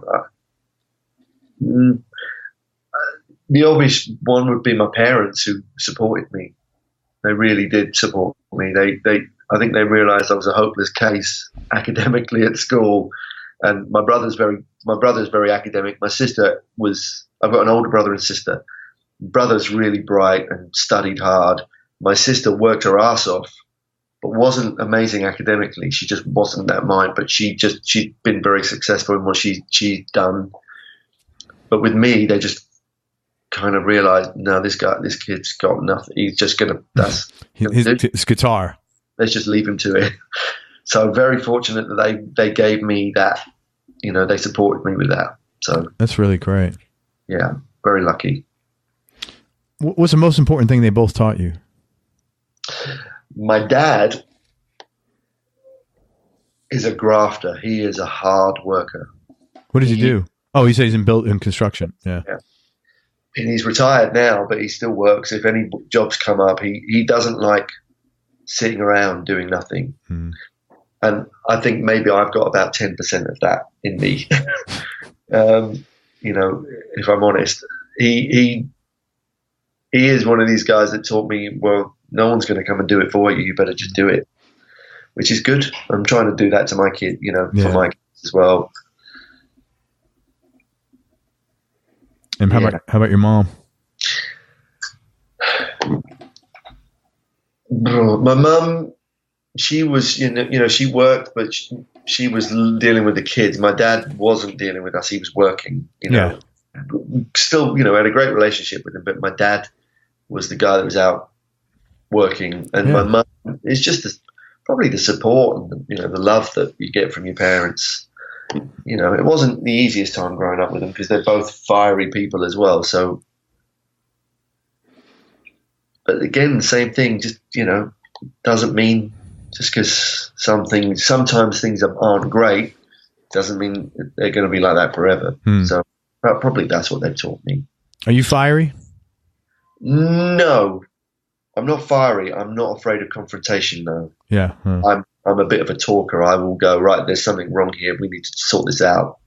You know, say what we need to say and then either learn from it or don't learn from it. But it's not a good idea to just leave things. No, it only gets worse, man. I'm with you on that. Yeah. You have any hobbies or interests outside of music? No, just music. 2 more questions, man, and I really appreciate your time. I've really enjoyed this. And I'm shocked we didn't bust out laughing. I still haven't said that word. I know. Talk about a specific experience that changed your life or altered the way you think about things.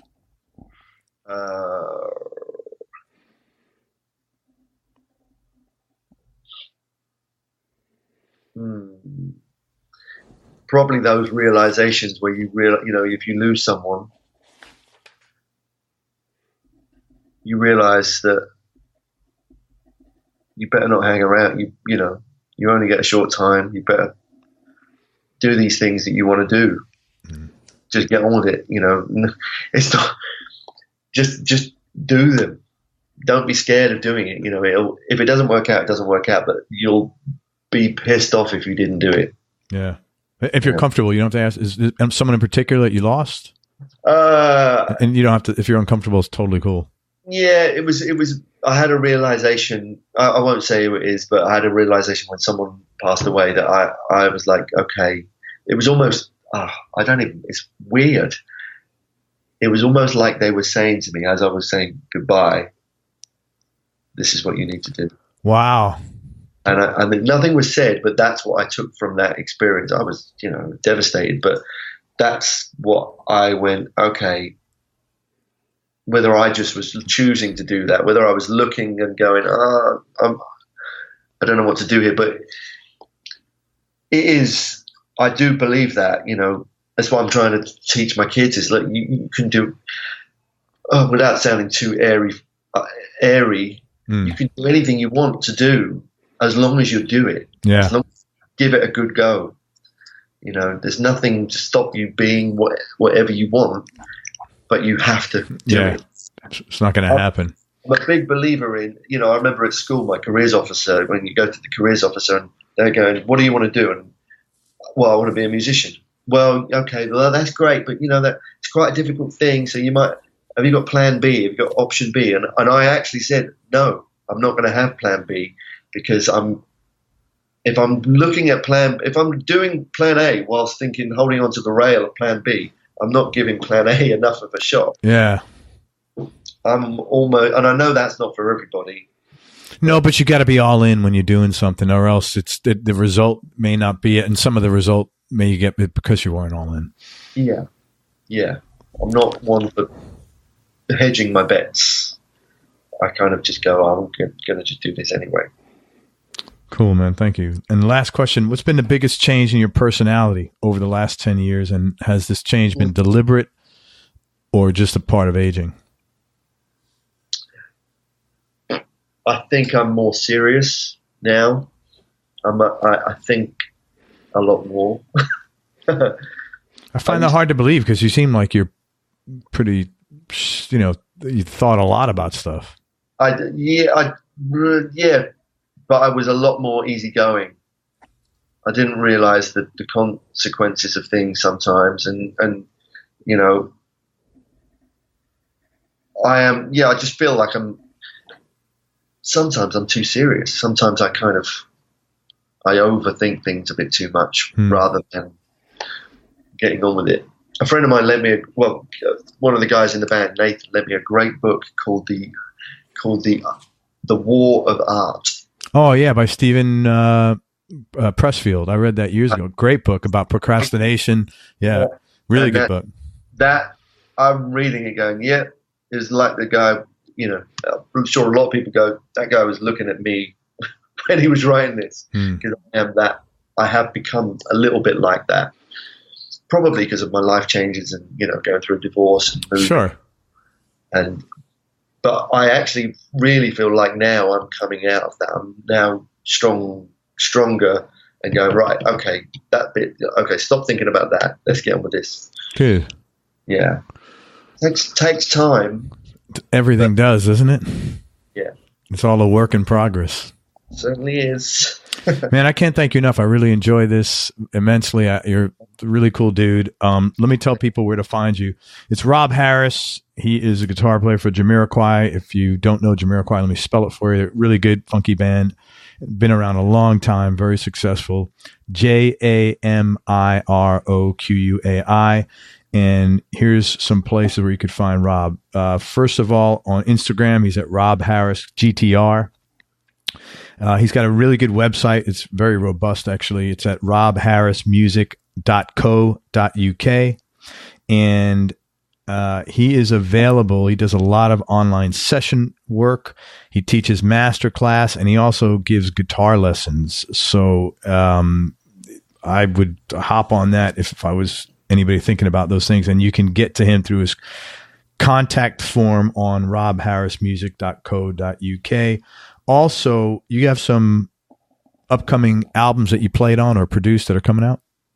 Yeah, just projects that I've done.